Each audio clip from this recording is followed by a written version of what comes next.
Atheists and friends. It's taken me a while to upload lately, but I'm here and very thankful for you all being so patient. Here are 13 accounts of ghostly, paranormal experiences that I think you'll enjoy. From messages from beyond the grave to being touched in bed by an invisible entity.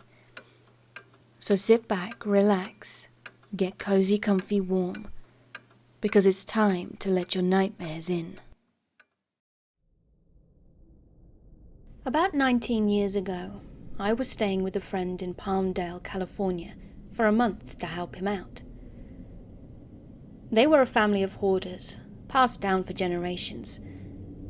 I thought it was funny how he'd have to go into the back room to feed his cat, because he'd have to climb a ladder that stood near the front of the house, walk over the roof and climb down into the backyard to get to the back door.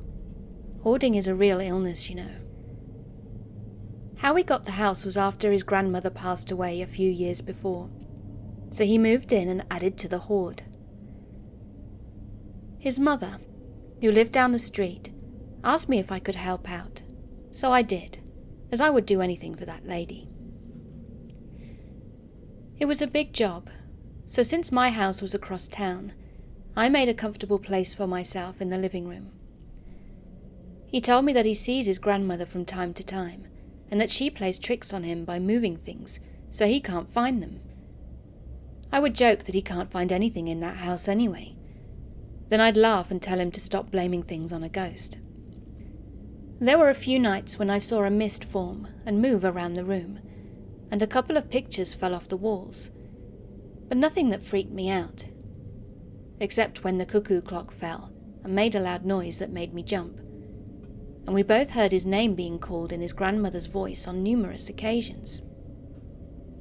Well, I had been there for a little over a week, when late at night I started hearing a voice, almost like it was in my head.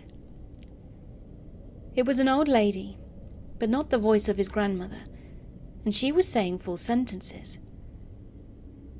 At first I couldn't make out what she was saying, but she was definitely saying something.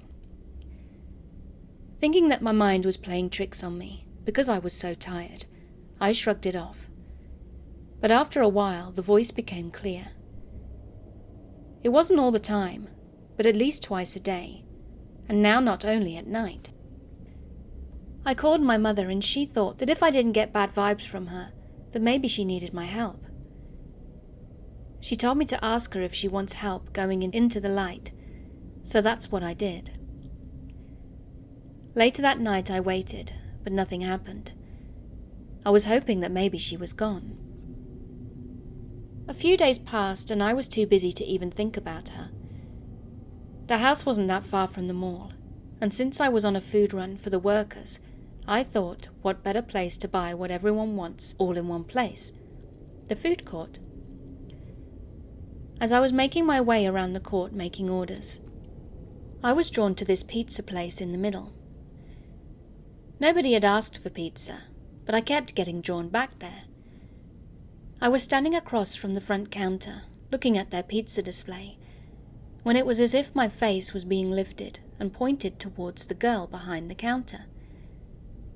Then in my head I heard the old lady say, "There she is." I didn't know what the hell was going on. The lady told me very clearly to tell her not to worry, because she will find out the truth, and it will all work itself out, and to knock it off. I must have looked nuts. I know that I felt nuts just standing there, trying to figure out how to approach this person, so I let all the customers go in front of me, while all my other food was getting cold. After everyone was served, I was just standing there, and the girl was looking at me. I felt my knees shaking as my anxiety heightened. She asked what she could get me, and I just stood there like an idiot. Then I just blurted it out. I explained to her that I didn't do this type of thing, and that I know it sounds crazy, but I had been hearing the voice of an old lady for the past week, and she has a message for her. And there it was, that look. She rolled her eyes and said, "What's the message?" After giving it to her, her look changed to a look of, What do you want and what are you selling?" I just turned around after telling her that I was sorry for bothering her, when the old lady's voice once again chimed in my head sternly and said, "Adda girl, tell her adda girl." So I turned around as I was walking away and said, "She said adda girl." Then I started to go on my way, thanking God it was over. But just then the girl behind the counter yelled, "Stop." I turned around and saw that she had tears in her eyes, and her whole demeanor had changed. "That's my grandmother," she said, and asked me if we could sit down and talk.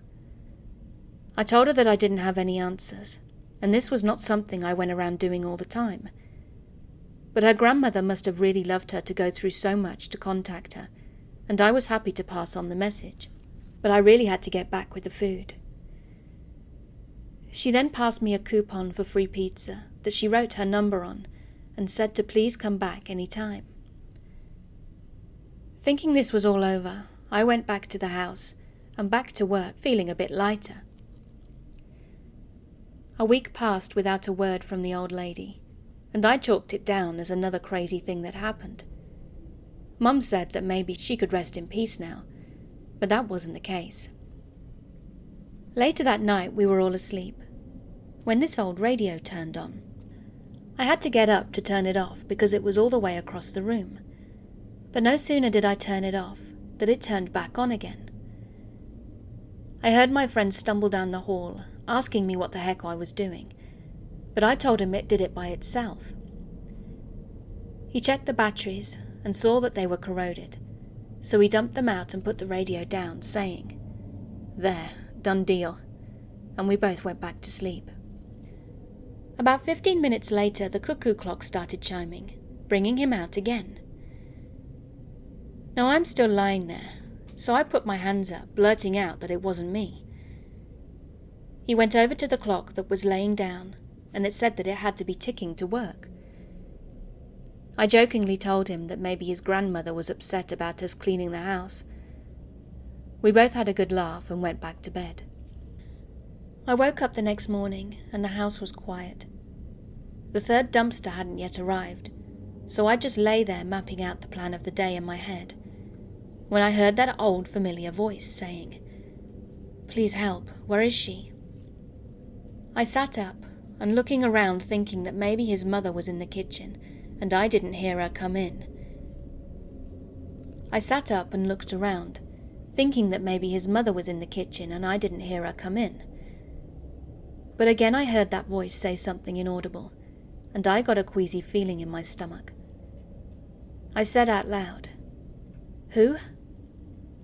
And that's when a feeling of being lost and sorrow came all over me. I felt that old lady and it made me mad. "You are not allowed to project your feelings and emotions onto me. I do not give you permission." I learned to say this as a child. Just then those feelings were gone. I asked the old woman if she needed help passing over, but there was a resounding no. It was so loud that my friend, who was now in the bathroom brushing his teeth, leaned out of the door and said, "No what?" I got up and got dressed, not wanting to continue this any longer, because it was stressing me out. I mean, I'm sensitive, but I'm not a medium. The other dumpster arrived, and so did a few friends to help. So at that point I was pretty busy, and I blocked all of it out.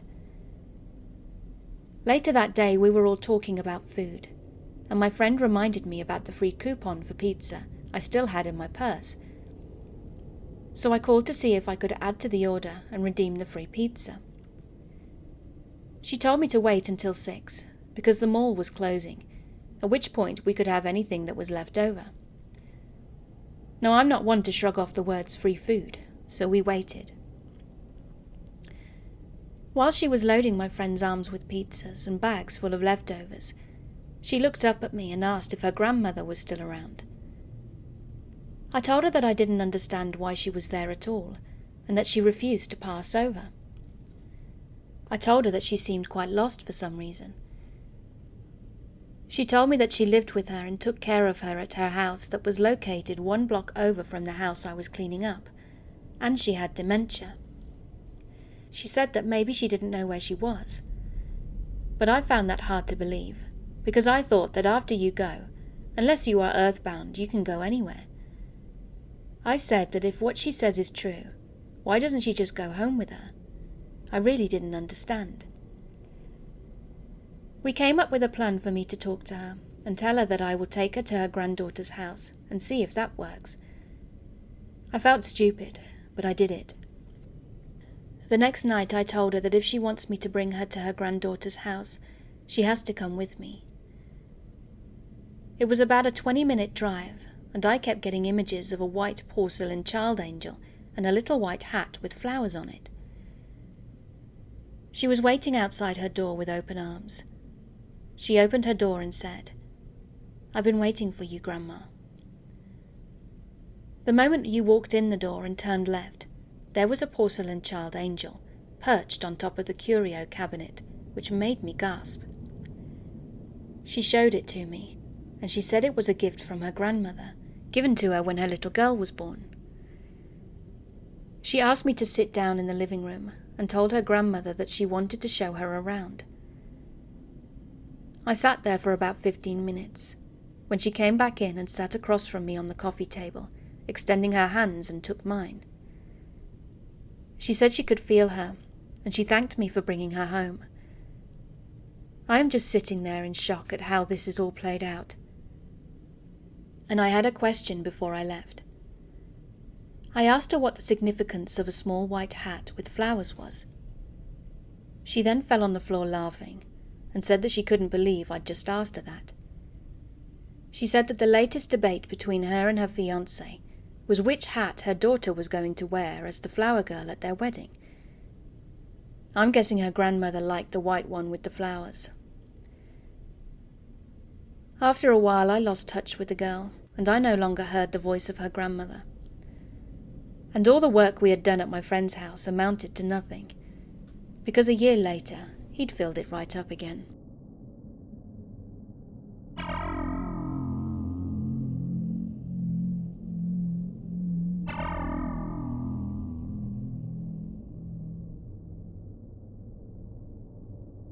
I'm skeptical. The paranormal is not something I study or discuss.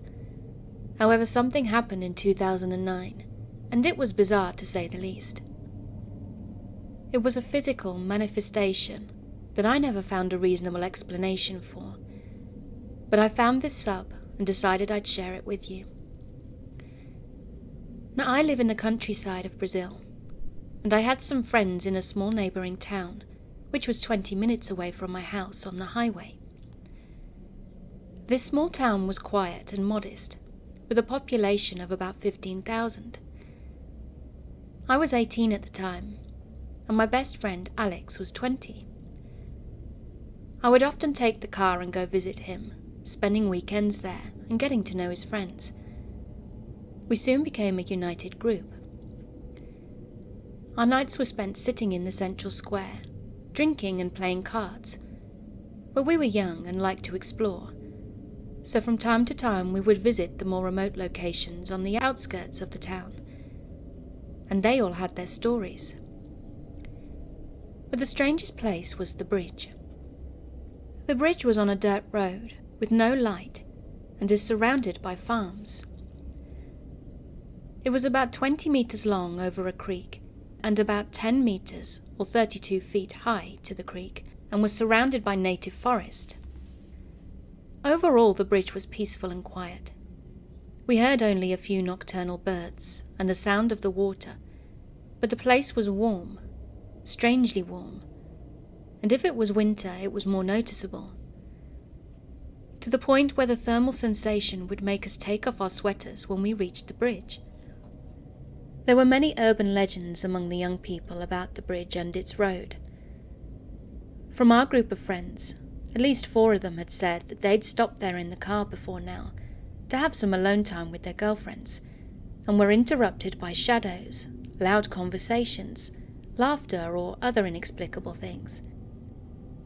Now there were two factors that contributed to the promotion of these legends, and these were two places near the bridge: an abandoned slaughterhouse and a crossroads. The crossroads were apparently an offering place for an African-based religion, and it was located after the bridge, a few kilometers away. Metals reflecting the car's headlights could be seen in the distance, and these metals were gallons of paint with animal blood, which was a sort of common ritual. The slaughterhouse was located before reaching the bridge, and it was abandoned and open, so we went there a few times to explore. In the slaughter tanks, there were still bloodstains encrusted on the tiles. We always visited these places at night, in a group of about 10 people or so. It was fun. We laughed a lot at the legends and always stopped at the bridge to talk. Now the road might not be very friendly, but the bridge was a peaceful and quiet place. We sat on the edge of it with our feet suspended and talked about life and our plans, while the moon and the open sky brightened our faces. I have great memories of that time. However, that being said, I also have some strange stories about the place. One in particular that gives me chills when I recall it. When I turned 19, I was accepted into a university, was moving out of state, and was in a farewell mood. Alex and I were close, and we talked a lot about the future. It was a Wednesday, and he called me to ask me if I wanted to go visit him. So I took to the highway and soon arrived in the small town. I picked him up and we went to the bridge so we could be alone. Things were so far so good, and we stopped the car, walked to the middle of the bridge, sat with our legs hanging over the creek and talked. It was a very clear night, and the warmth of the bridge was cozy. We were easily distracted by our thoughts. Until we heard a noise in the surrounding forest. It sounded as if an animal had tripped and rolled a few meters into the creek, but without splashing into the water. We looked around, saw nothing, and soon forgot about it. While Alex was talking about his relationship with his girlfriend, I began to notice a figure in the middle of the creek. At first I thought it was the moonlight reflecting off the water because it was white, but it was more defined, human-shaped, and was waving its hand at me. I interrupted Alex and asked, "Dude, I don't know if this is in my head, but do you see that thing in the middle of the water?" "I thought it was just me. Let's get out of here," he replied. We quickly ran to the car and sped back into town. The car had some dew on it, and as the dirt from the road started to collect on the glass, we could see a handprint right in the middle of the windshield. As we were already used to some strange things on the bridge, despite the shock, the situation didn't shake us up much, so we decided to stop in the square to talk about what had just happened. I parked the car and we sat down nearby, when suddenly the car's blinker turned on by itself. I looked at the car and couldn't see anything inside, as the windows were completely fogged up. From the alarm control, I unlocked, locked, and tried various combinations to turn off the blinker. After all, I might have accidentally activated it in my pocket, but nothing worked. I decided then to open the car, and that's when I noticed that the blinker button had been pressed. The interior was warm, as if someone was breathing in there. The windows were completely fogged up, and the blinker button was down. Alex and I stared at this situation for a few seconds, and he offered for me to sleep at his house that night, as I didn't have the courage to drive home alone. The next morning I went back to my house, as I had a lot to do. Because of that then, I forgot all about the event from the night before. On the Friday of that same week, I was alone in the study playing something on the computer. It was around 7 p.m. when I heard the front door opening and closing, and my mother announcing that she had arrived home. I shouted, "Okay, I need to talk to you," and went to go meet her. But when I got to the living room, the lights were off, and the same in her bedroom. She wasn't home. I thought it had been my imagination and went back to the game, when I heard my mother again, and this time it was definitely her. We talked and she left for the gym. Then I went back to the computer. After some time, I decided to go to the kitchen to get something to eat, and when I got there and turned on the light, there was a tall, slender, seemingly floating woman standing in the middle of the kitchen staring at me. I couldn't see her face very well, as my vision was blurred with fear. Her hair was black and long and was spread out on the floor. Her skin was extremely pale, and she appeared to be in a white dress, but I wasn't sure because the hair and the dress seemed to blend into each other. But anyway, stunned, I walked backwards and leaned against the wall. When I looked again, she was there, but was floating out of view, and I never saw her again. Coming to the end of this story, I feel an intense chill running through my body. I love horror movies and anything that can scare me, but this actually happened to me, so the feeling is different. Since 2009, I haven't been able to explain it. I only know that I don't want to see it again.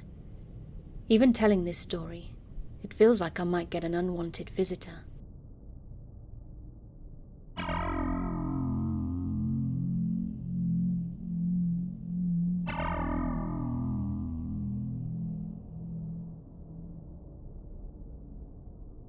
So back in 2014, 2015, I don't exactly remember.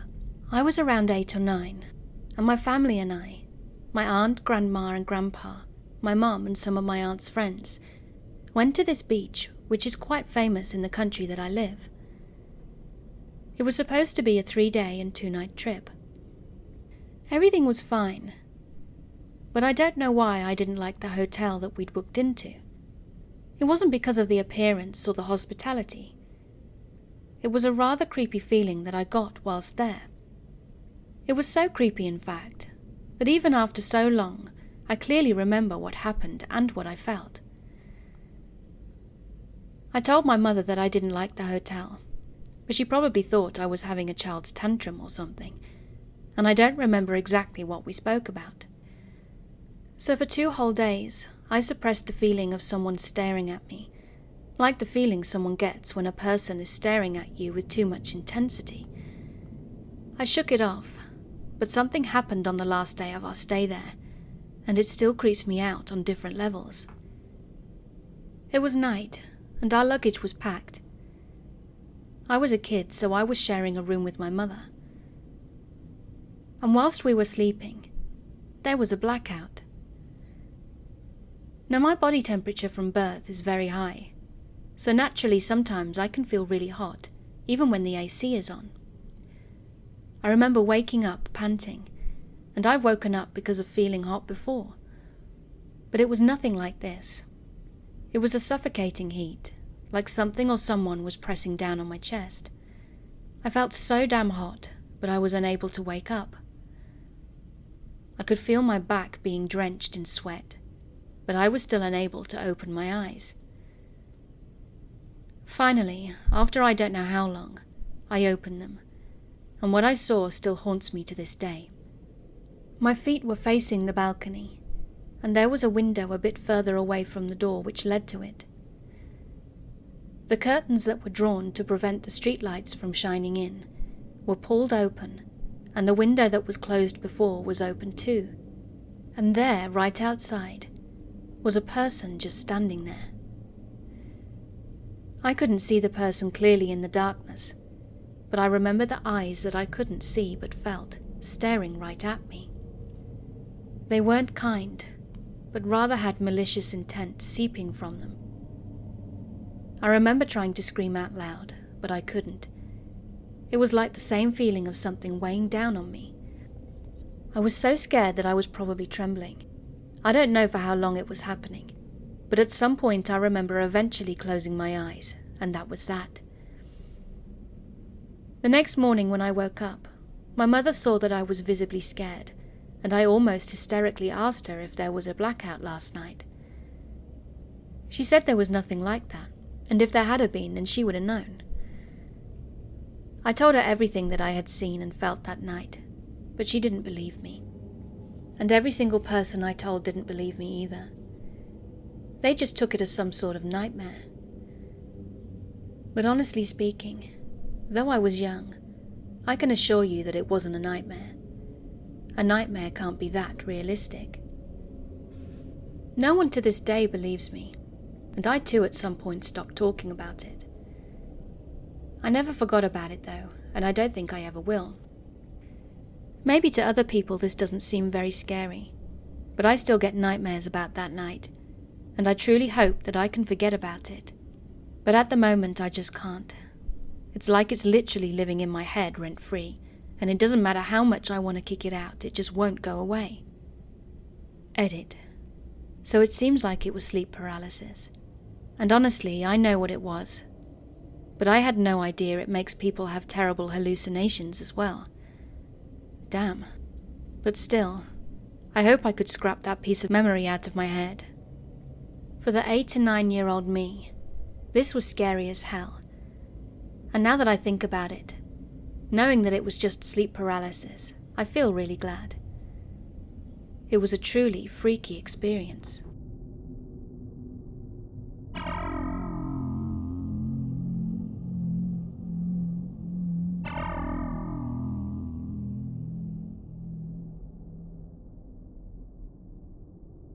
Myself and my 2 flatmates, D and H, all 19-year-old females, had just moved into a 3-bedroom home on a suburban street in one of the major cities in our country.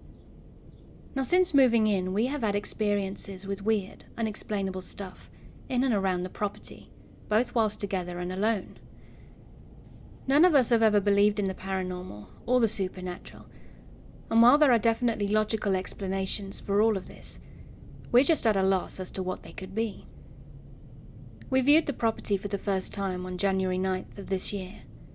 It was the first place we went to a viewing for. We continued looking at other properties, but the leasing agent contacted us on January 14th to offer us the house. Obviously, we found it very strange that they'd offered us the house so quickly, but since it's usually pretty difficult for a group of students to convince a landlord to rent to them, and it was the best property we had viewed, we accepted. They wanted us to move in very quickly too, which was also a little bit of a red flag, but we had other people inspect the property for us and didn't find anything super wrong with it, so we went forward with the process. We signed the lease and moved in on February 4th, less than a month after we'd originally viewed the property. The place was built in 2005, sold in November 2020 to our current landlords, who bought it as an investment property after being on the market for a month. The current landlords have never lived in the property, and we have never met or had contact with them. We deal with everything through a property manager.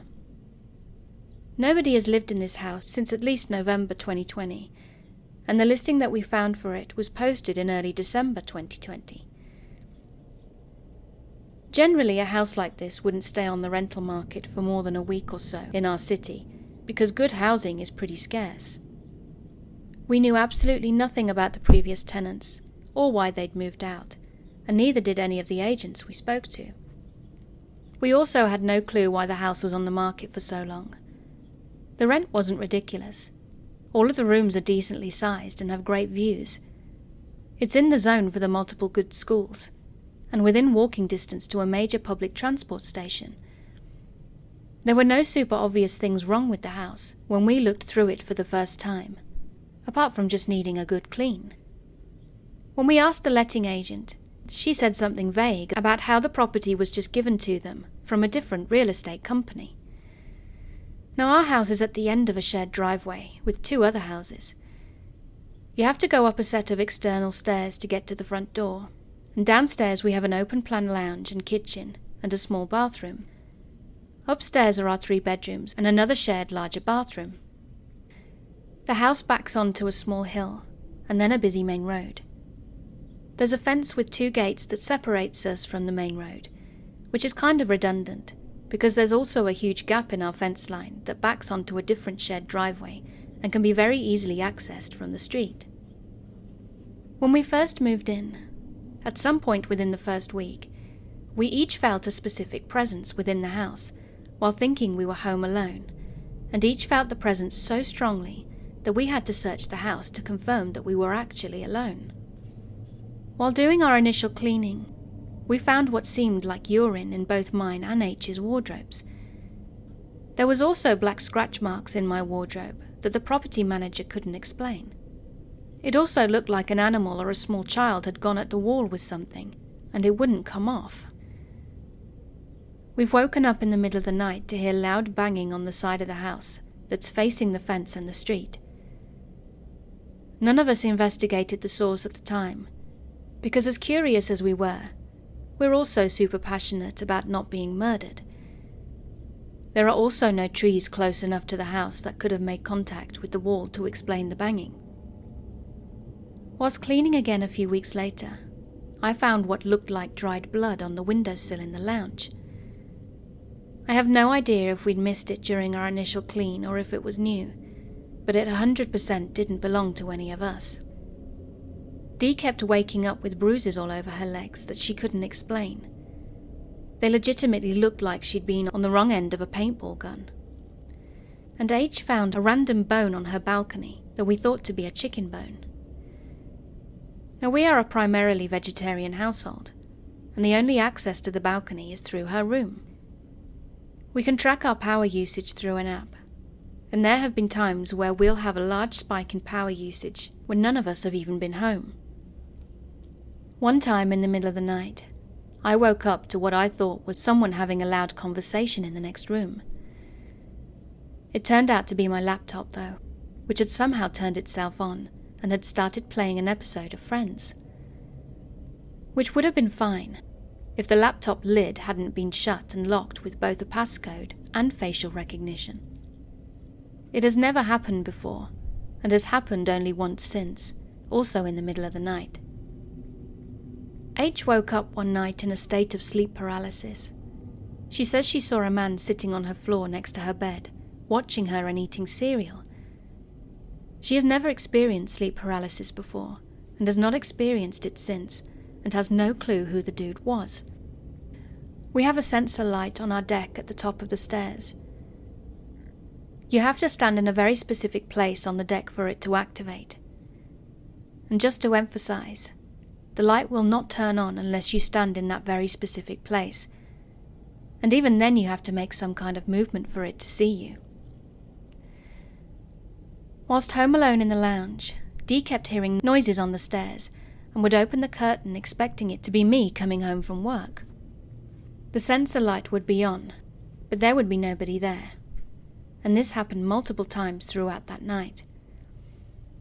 This type of sensor won't get tripped by wind or light, and there are no trees or plants nearby that could have tripped it either. And it's not just us experiencing weird stuff. One night while Dee's boyfriend was over, Dee and I left the house, leaving him at home alone, and H was at work. He texted us shortly after we'd left the house to tell us that Dee's bedroom door shut on its own, and then he heard distinct footsteps down the inside stairs. Dee's boyfriend, as a note, is the most cynical guy on the planet, and would definitely not make something up like this. Usually while the windows are open, the doors will shut on their own due to the convection currents, but since it's currently cold as balls, we had shut all of the windows in the house prior to leaving. One of our friends stayed with us during one of the lockdowns, and she also felt a presence upstairs and heard noises while being alone. Since moving in, H and I have experienced problems with sleep. We've never had problems getting to sleep prior to moving in, but I regularly wake up at 3 to 4 in the morning for no discernible reason. We are by no means light sleepers, and we originally chalked it up to getting used to a new place, but it's been 4 months now, and it's still happening. In addition to all of this, there have been more instances than we can count. We'll hear weird noises from somewhere in the house, that are outside of the standard house making noises, as it cools down and creaking pipes that we just collectively decided to politely ignore. Again in the interest of not getting murdered. And finally, we have each felt distinct, simultaneous declines in our mental health since we moved in. We are each keen to move out and be independent, but we've all had a significant drop in our mood and well-being, to the point where Dee has had to up her antidepressant dose. There are other factors that could possibly have affected it, but each of us has experienced a kind of low energy that we haven't felt before we moved out, and we can't explain it. Obviously, all of these events have some kind of explanation, unrelated or not, and all of these things could very well be unrelated and coincidental. We're just considering things that would explain all of the strange stuff that's been going on collectively. Kind of half as a joke, and kind of half not. Our first hypothesis is that we have a poltergeist of some kind. It would explain the weird noises, the bruises, the low moods, the waking up in the middle of the night, sounding like there's someone in the house when there isn't. And the person sitting on H's floor as well. We've talked about drawing protection runes on all of the entrance points to the house and saging the place. But beyond that, we don't really know what else to do, apart from just accept life with our new quirky roommate and hope they don't go all Annabelle on us. If the place was haunted, it would definitely explain why the agent was so keen to get rid of the property so quickly to a group of naive teenage girls, because we've had no other serious problems with the house. Our second and probably 10 times scarier option is that we actually have somebody living on or around the property. There are 2 possible places where this person could be staying. We do have an attic, but the only internal access point is in the wardrobe in my room, and I definitely would have heard someone climbing in and out of that access point during the night, or noticed stuff being moved around. Now there might be an external access point on the roof, but we haven't been able to get up there to check. We've heard stuff coming from the roof before, but nothing that we could really definitely say was somebody climbing in there from the outside, or someone moving around up there. The other one place is a space underneath the house that we've affectionately dubbed the murder hut, because to be honest, it looks like a serial killer's den. When we first moved in, there was a collection of old furniture there, left by, we're assuming, the last tenants. A rug, a chair, a set of drawers. But nothing concrete to suggest there was someone currently living in there. No sleeping area, no food scraps or garbage. We also thought of the possibility of somebody not physically living and sleeping on the property, but maybe someone just regularly walking onto the property through that big gap in the fence line and causing problems. We're really at a loss of what's causing these things. We're getting a security camera for the front door and new deadbolts on the gates outside. In addition to trying out cleansing and purification rituals, just to cover all of our bases, we're also thinking of requesting information about the previous tenants from our property manager and asking about getting the hole in the fence fixed. Can't afford to fix it by ourselves. Are we just being dumb and paranoid? Or is there something strange actually going on here?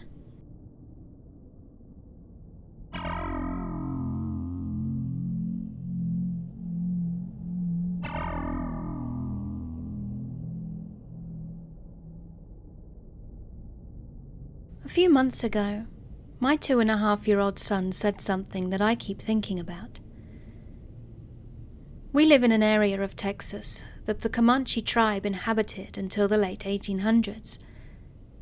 In fact, we are less than 20 miles from the Gault site, which is one of the oldest archaeological sites in North America, and it has been inhabited from 15,000 to 20,000 years. And my kid didn't know this, as we had never talked with him about it.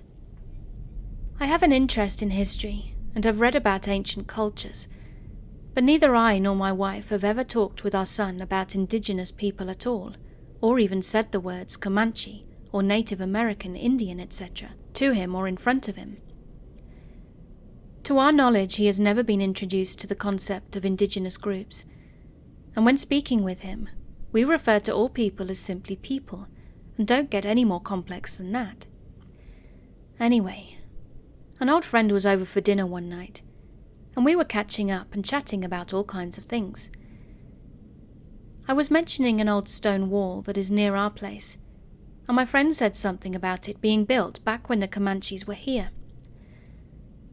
Now my kid, who I didn't even realize was listening, blurted out, "I know the Comanches." We all kind of went along with it, but we started asking him some open-ended questions, and each reply got weirder and weirder. It went something like this. "You do? How do you know them?" "I hear them at night, in the sky," he said. We all started looking at each other, while he carried on eating. This was totally out of the blue and sparked my curiosity. My wife and I have always tried to make a point to not goad him into saying anything when we ask him open questions, so his answers were completely unprompted. He continued, "They talk to me in the sky." "What do they say?" He then put on a deep voice and said, "Hello down there." "Tell us more about them," I said. "They speak a weird language."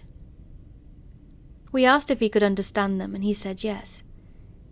He goes to a Spanish-speaking preschool, so he has some concept of at least English and Spanish being two different languages. Then we asked if he could see them too, and he said yes. We asked what they looked like, and he said, "They kind of look like animals."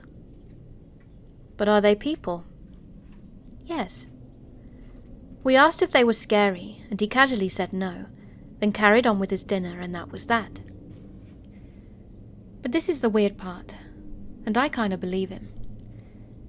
There is no question that the Comanches lived in our area, and certainly spoke a language that a small child could only describe as weird.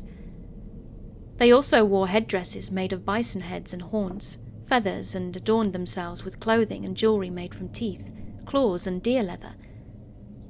This might explain why he said they kind of look like animals.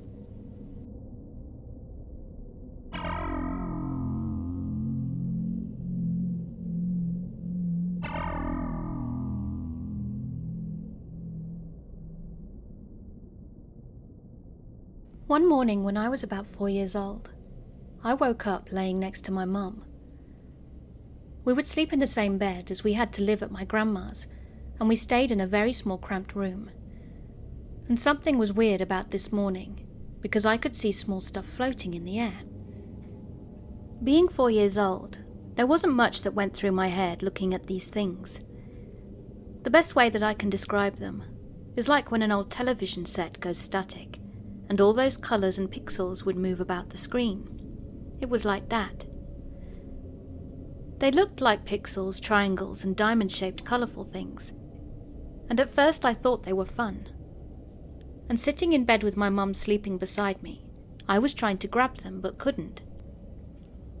I remember trying to grab them in between my tiny fingers.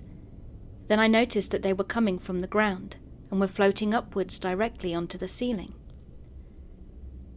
More and more of these things started to appear, and were going directly onto the ceiling where a perfect square was being formed. This square made the ceiling look like it was wet, at which point I started to get scared. I shook my mum to wake her, and when she opened her eyes, I said, "Look," and pointed at the square on the ceiling. Her exact words were, "It'll dry up with the sun," and she quickly fell back to sleep, because she was in such a deep sleep she wasn't fully awake. I then hid under the blanket, and when I looked again, the pixel things had stopped coming out of the ground.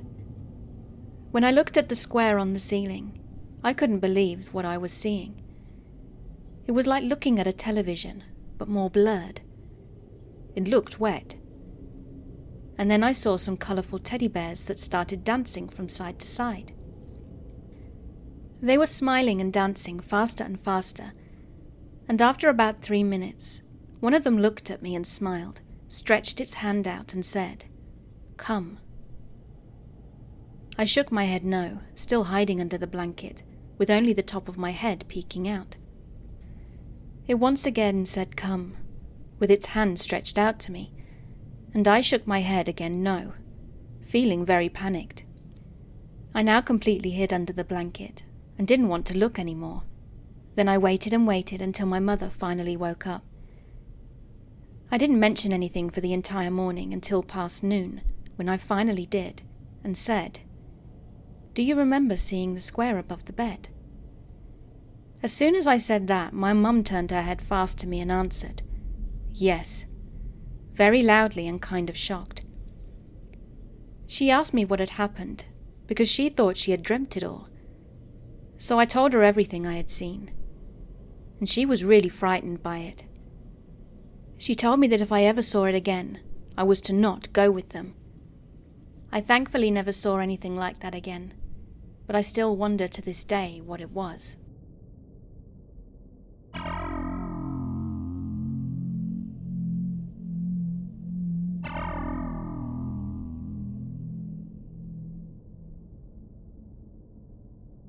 So until I was 13, I lived in a big house along with my many siblings. The house had about 9 bedrooms, and it's only now that I'm older that looking back, I realise that that house was very much alive with supernatural activity. Just to help you get an idea of the layout, my bedroom opened into the hallway, directly across from double sinks, with the bathroom joining onto it, and above the sinks was a large mirror. Now to the story. I think the first time I saw it was when I was around 4 or 6, and I was washing my hands at the sink. When I looked up, I saw the reflection of a dark, misty shadow hovering about a foot off of the ground, near my bedroom window. I thought I was seeing things, and turned back around. I still remember the dread I felt when I saw that the shadow was now in my doorway, and I have no memory of what happened after that. But my mum tells me that she found me passed out in the hallway. After that incident, I kept seeing the shadowy figure in the corners of my room, or in my peripheral vision.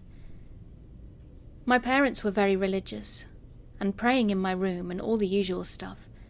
That only seemed to piss off whatever was in my room. Objects would just disappear, and then reappear in weird places. And then the dreams started. I began to have a reoccurring character in almost all of my dreams. He was tall, but had no features whatsoever. He was brown all over, with vertical lines going from his head to his toes, and he kept showing up in the background of dreams and was just staring at me. However, then, somehow, he manifested into my waking world. One time in particular stands out from when I was about 7 or 8, and I was laying in my bed. It was about 8 p.m. My door was open, and the bathroom light was seeping into my room, when all of a sudden he was there, in the doorway, just tilting his head at me. I remember being frozen in place for a solid 10 minutes, and as soon as I could move, I lunged for my bedside lamp.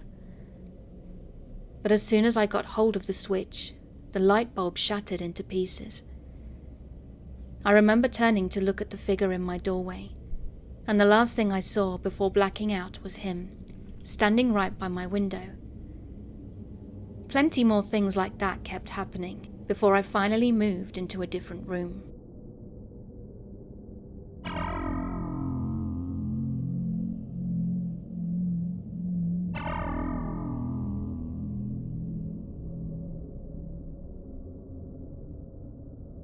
I really need help in trying to understand something that happened to me the other night. I have recently broken up with my partner and have moved out into a studio apartment. I've been living here for a couple of months and haven't had any issues, until the other night, that is. I'm a support worker, so I work 12-hour shifts, meaning I leave early, around 6:30 a.m, and sometimes I won't be home until around 8 p.m. The reason I've told you this is because I always ensure to close my front door very gently, as to not wake up my neighbours. But this particular time, I returned home, put my key in the lock, and it turned, but the door wouldn't open. At first I wondered if somehow I'd gone to a different floor. I live on the 3rd, but it was my apartment number. I tried several times to turn the key, but no luck. Maybe I'm just tired, I thought to myself, and decided to knock on my neighbour's door to ask for help. He tried the key in the lock again, and then turned to ask me if the latch could be on from the inside. No, it's impossible to push the latch button up and shut the door, as the door has to be closed on the inside before you can slide the button up, I explained. You see, I have a latch which works by sliding the button up to lock the door. It doesn't push down to lock the door. If you try to put the latch on when the door is open, then shut the door, the latch bolt doesn't let you shut the door as it's sticking out. We tried to use a coat hanger through the letterbox to push the button down, but we couldn't reach it. So I had to call out an emergency locksmith, which cost a small fortune. Luckily, we had a tool that managed to slide the latch button down, and we were finally able to open the door. He confirmed that the latch was on, and the button had been slid up, but he was completely baffled by it and tried to replicate it to see if you could shut the door with the latch on. You really can't. I must add that the latch button can only go up and down too, so there's no way to slide it halfway up or down. I live alone, and I only have one set of keys, and even if someone used the key to get into my flat, there is no way they could have shut the door with the button pushed up. Nothing out of the ordinary has happened to me during my time here in the apartment, so this has really shaken me up. I've checked all my cupboards just in case someone is living there without my knowledge, but no, that's not the case. I'd also like to add that there were no windows open, and there's only one door in and out of my studio. I live on the 3rd floor, and I never slam the door shut. Can anyone explain how this could have happened?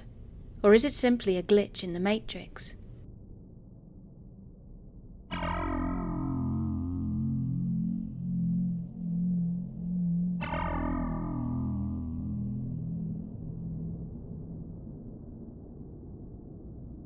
I was talking with a friend of mine about some of our ghost stories after seeing some weird shadows, and I remembered one that I feel would fit well here. It was a late weekend night, around 2:30ish, and I was up chilling in my room, not really doing anything. Eventually I got tired, so decided to call it a night, and it normally takes me about an hour to fall asleep. So a bit of time passed, I don't know how much, and I was still trying to sleep, but to no avail. Then I heard a shuffling sound on my floor. At first I assumed it was something being blown around by my fan, so I just ignored it. However, it soon became louder, then just abruptly stopped. I then felt a weight on my bed, like the mattress had sunken down. I was too lazy to lift my head up and look at what was going on. I sleep with my head in between 2 pillows, so I thought nothing more of it. Then the weight soon started shifting around, like whoever it was started lying down next to me. At this point I thought it was my brother trying to scare me, so I readied myself for a loud noise, but it never came. I finally realized it wasn't him when the thing started slowly rubbing circles on my back. Panicked and thinking, who the hell is in my room right now? I wasn't really thinking clearly. Taking my elbow, I went to jab them in the face with as much strength as I could and sat up. The weight then disappeared, and there was absolutely nothing there. I didn't sleep for the rest of the night, and just sat on the bed, too scared to move.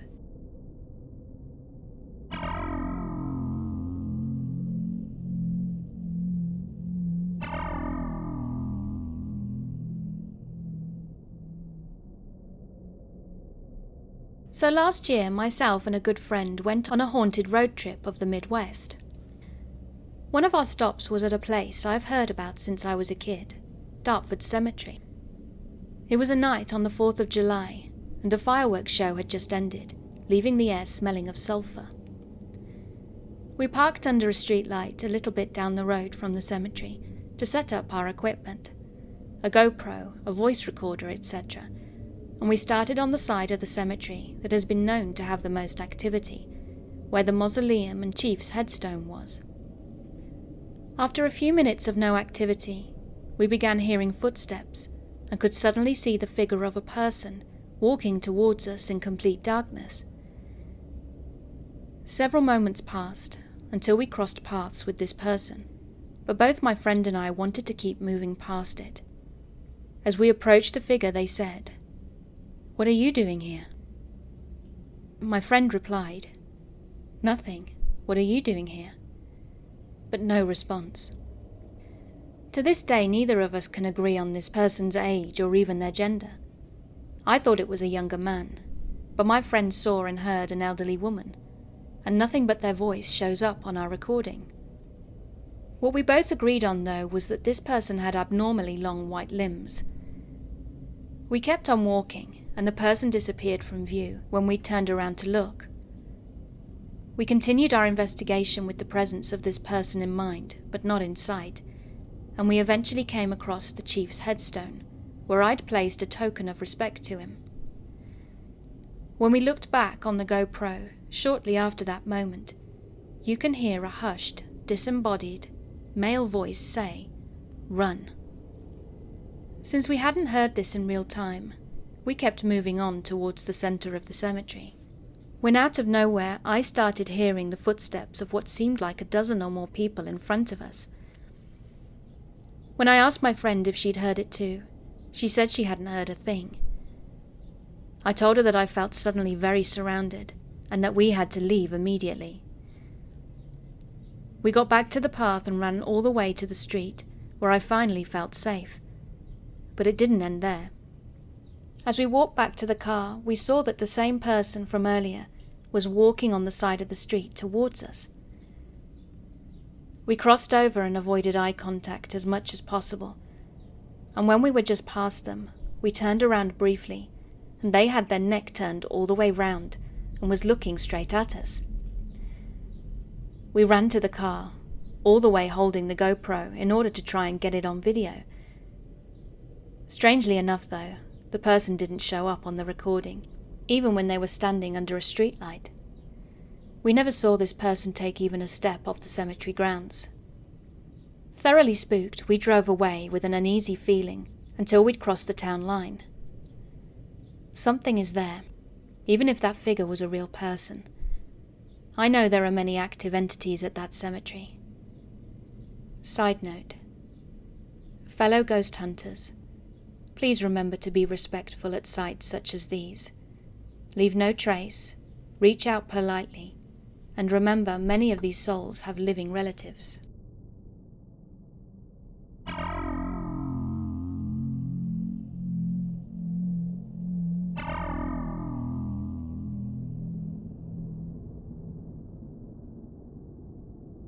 A few years back, my girlfriend and I used to live in Knaresborough, England, in a little semi-detached house near the canal. It was a beautiful, charming little town, and they're known for the bed race, and a crazy guy back in the day who had a questionable zoo. So we moved into our beautiful late 1800s-style homey place, except the master bedroom, which I didn't notice whilst viewing it, had a weird vibe. After actually sleeping there, I noticed it was considerably colder than all the other rooms, and one corner of the room seemed to be permanently damp. Our dog, a little Yorkshire Terrier called Duke, couldn't be in the room with us anymore. He always used to sleep with us in the bed, but as soon as he was in that room, he would just rush to the corner where the damp was and uncontrollably bark and growl at the wall. This creeped me out, and I was worried about the cold too. I put two and two together, you could say, and told my girlfriend that I thought there might be something paranormal going on, but she just laughed at me, as she always has been skeptical of the whole thing. One night I woke up, after about a week from moving in, because the dog was barking and scratching at the bedroom door. It was dark in the room, with a little light from the moon, and we didn't have bedside lamps yet, so I couldn't see much at all. I sat up and was about to go lock the dog in the kitchen, when I caught a glance to my left of my girlfriend, who was sitting in the damp corner, naked and curled up in a sitting position, holding her knees. I let out a little scream from the shock, that seemed to have woken her up. And she said, "Maris, what time is it?" I quickly bolted to turn the main light on, and she looked dishevelled and confused. I put her back into bed and told her to go to sleep. She was prone to sleepwalking, and I have seen her do crazy things before this, so by all accounts it wasn't that weird, but it still freaked me out. I was telling this story a few days later to my mate from a nearby town called Harrogate, and she asked to come around and have a look. She was into all that spiritual stuff, so thought she might find something. She came with her dog and made her way into the bedroom, and the dog immediately started attacking the wet corner. So she walked up to it and kind of touched the wall. 25 seconds later, she backed up and said, "Here feels the devil comes through himself." I burst out laughing, expecting her to laugh too, but she was dead serious and continued to try to convince me that we had to move out immediately and get my deposit back. That freaked me out even more. The final straw came late one night when I was lying in bed and my girlfriend was staying at her mother's that night, so I was on my own. I have always been fascinated with the paranormal, so I bought in a red candle to put in the room, lit it, and put one of the creepiest songs on that I know. Peter Gundry, Goetia the Devil. I placed the candle in the wet corner and closed my eyes on the bed, semi-meditating, and just concentrating on any feelings or noises when the temperature changed. After about 15 minutes, through my closed eyes, I could see the candlelight start to flicker, and the room became significantly colder. A sense of dread started to overcome me, and a smell started to linger in the room. It smelled of something that I can only describe as wet dog mixed with beeswax. It was weird. At this point the music was still playing, and I was in such a weird trance state that I was scared to open my eyes, so I just waited. I felt a cold touch on my forehead and my left upper arm, but it didn't scare me for some reason at that point. The next thing I remember is being woken up by my girlfriend in the morning, and I was lying naked in that damp corner. We moved out the following week.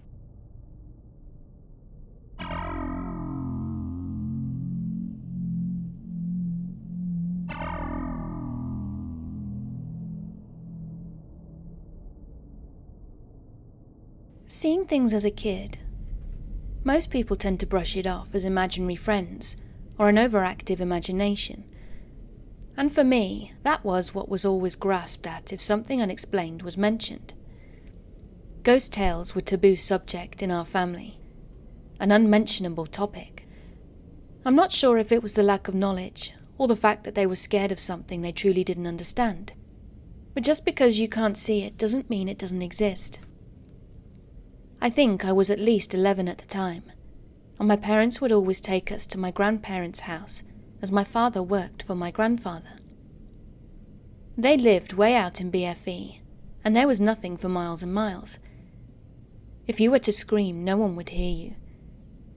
So when we would visit, it was guaranteed that we would be staying a while, and they always stuck us kids in the back room. This room was pretty much the storage room of the house. Anything that was to be packed away and out of sight made its way back there. Boxes of old pictures, toys, and clothes had been scattered throughout the room over the years. There were tall shelves filled with non-perishable items, and an extremely tall standing deep freezer that took up a decent length of the wall by the door and made enough noise to wake the dead. There were 2 beds near the back of the room, and one was a queen bed that was on a high metal bed frame. The next to that was a small twin bed nudged into the corner. Between these beds was a small nightstand with a touch lamp. Then there was the closet. It was such an odd little walk-in closet. No clothes were ever hung in there, but there were many more boxes of old knickknacks, vinyls, etc., that seemed to have just been tossed there and forgotten about. I always hated sleeping closest to the closet. I had this unnerving feeling like something was waiting to pounce on me at any moment. When the moonlight would shine through the window, it would hit the boxes just right, and it would look like a man in a top hat standing in the corner of the closet, just staring at me. And the longer you stared at it, the more it seemed to morph into something more sinister. Now usually there were 3 of us that slept back there, and me being the oldest, they always stuck me closest to the closet, knowing that the other 2 would put up a fight because they were frightened of what might be lurking in there. There was one particular night that I will never forget. It was myself, my cousin, and my younger brother. Hugs and kisses all round, and we were tucked in tight for the night. Then a tap of the touch lamp and the parental units were out of sight, making their way to the door. Watching what little light there was disappear along the walls as they closed the door behind them, the pitch black of the night made its way in. You couldn't see your hand in front of your face, it was so dark. The moon didn't seem to be shining brightly that night, because there were no beams of moonlight peeking in from the window. Laying there, I could hear the other kids tossing around, trying to find a comfortable spot to fall asleep, and were quickly snoring. I laid there glaring into the darkness, the most uncomfortable as I could ever be, when suddenly I heard a loud crash, and I was trying to figure out where it had come from. My cousin was still sound asleep next to me, and I could hear my brother in the next bed snoring. I hadn't heard any of the adults come into the room, so it couldn't have been them. I sat up in the bed, scanning the dark room, trying to see what had made such a loud noise. Then my eyes panned over to the closet, where in the back of it I could see 2 red, beady eyes glaring back at me. I grasped my blanket and covered myself with it in an attempt to feel safe, because I couldn't see whatever was looking at me from under the covers. Just then, the bed started to shake. The old metal frame was creaking so loudly, it finally woke my cousin, and I could hear in her voice how scared she was as she asked me to stop. She was confused and scared, not knowing why the bed was making so much noise and violently shaking. She was reaching over to my side of the bed to see if I was next to her, when she realized I was actually lying right next to her. She darted straight up in bed and screamed as the bed continued to violently shake for what felt like an eternity. The door then flung open, and there was light filling the room. One of my parents had dashed in to see what was going on, and as they made their way to the touch lamp and tap it off, the bed suddenly stopped. My cousin and myself both looked at each other with complete terror and bewilderment. Our parents didn't even ask what had happened, but assumed we had been goofing around, jumping up and down on the bed and screaming like wild animals. They separated us and stuck me in the twin bed in the corner, and placed my cousin and my younger brother in the queen bed this time, thinking this would solve our late-night shenanigans. Again with a tight tuck-in but no kisses, we got a lecture, and again with the fading light along the wall as they descended from the room. It took some more time to finally succumb to my tiredness. After being asleep for some time, I was woken up by what felt like hundreds of mice crawling all over me. I attempted to sit up, but was held down by an unseen force. I couldn't kick, move, or scream for help. I just laid there begging for it to stop. Looking down, I could see the blanket moving around, like there were little creatures running all over me from underneath it. Then I saw one scramble from under the blanket at my feet, and it slowly turned and darted straight for my face. I remember seeing the same red beady eyes from the closet at that point, running up my body from my feet to my face. I had closed my eyes so tightly, before it had gotten to my face, but I didn't feel the sensation of mice all over my body anymore. I was too terrified to even open my eyes, as I laid there listening to the room. I did eventually gain the courage to open my eyes, and saw light coming in from the window outside. It was morning. I sat up in bed and saw the other kids laying in the queen bed beside me, sound asleep. I turned to look towards the closet and saw nothing but dusty old boxes and junk. Was it a dream? It wasn't a dream. It was just one night out of many others that I had experienced in that back room. It's been years since I've been in that house, and I never planned to go back. I'm not really sure exactly what was in that room and why it wanted to torture me out of everyone else. But recently I found out that when my mother was younger, she had the same experiences whenever she slept in there. So why would she let us sleep back there if she knew this?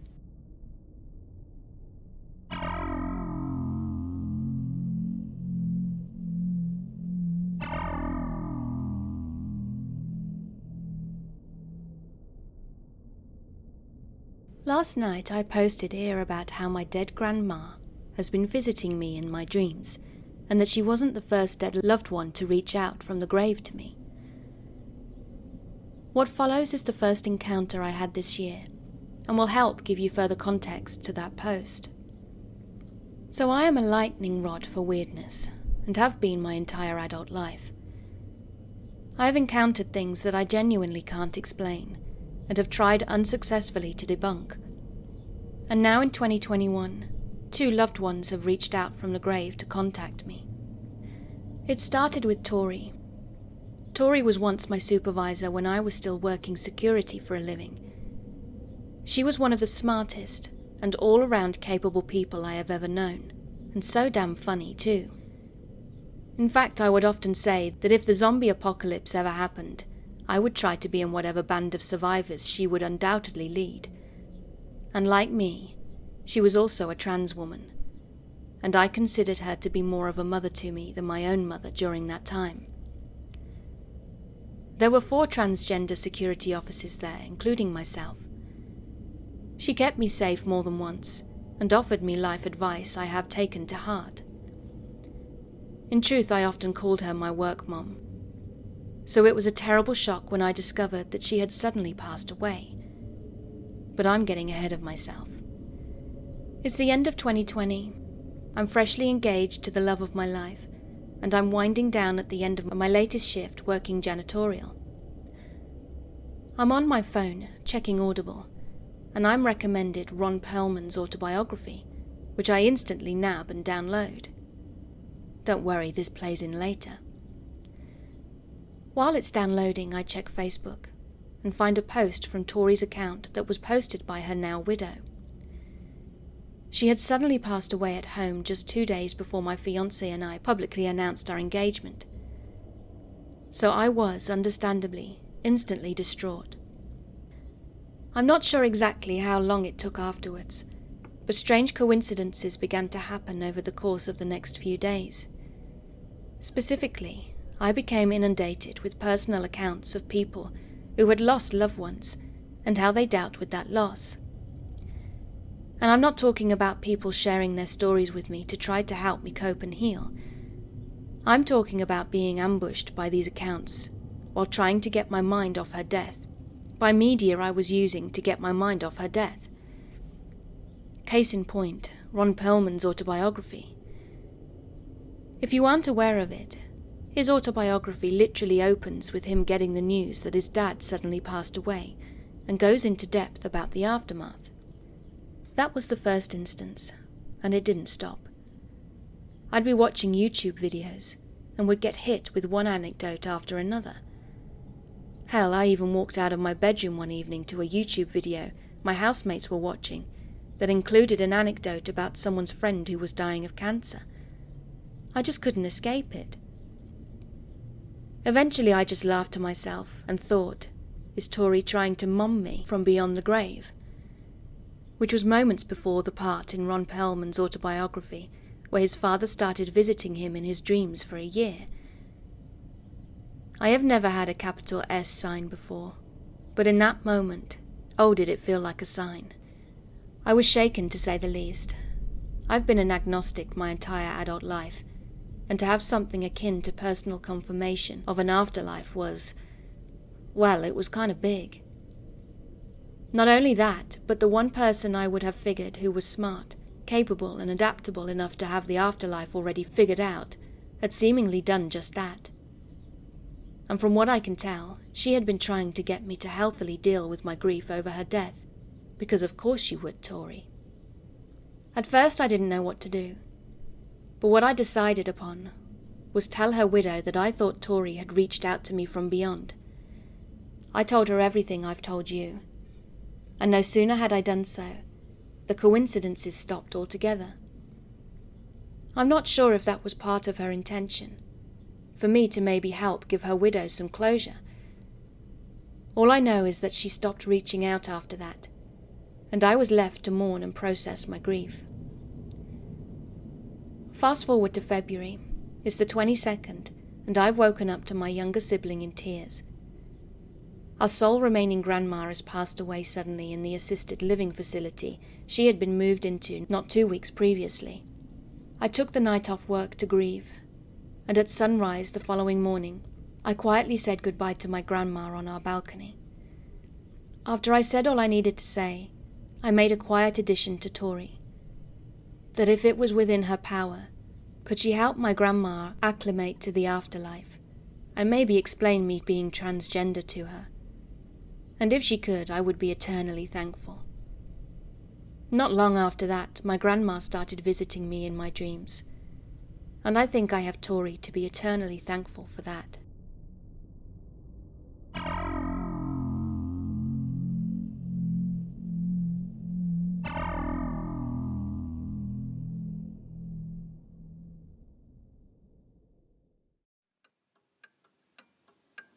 Hey, thanks for listening.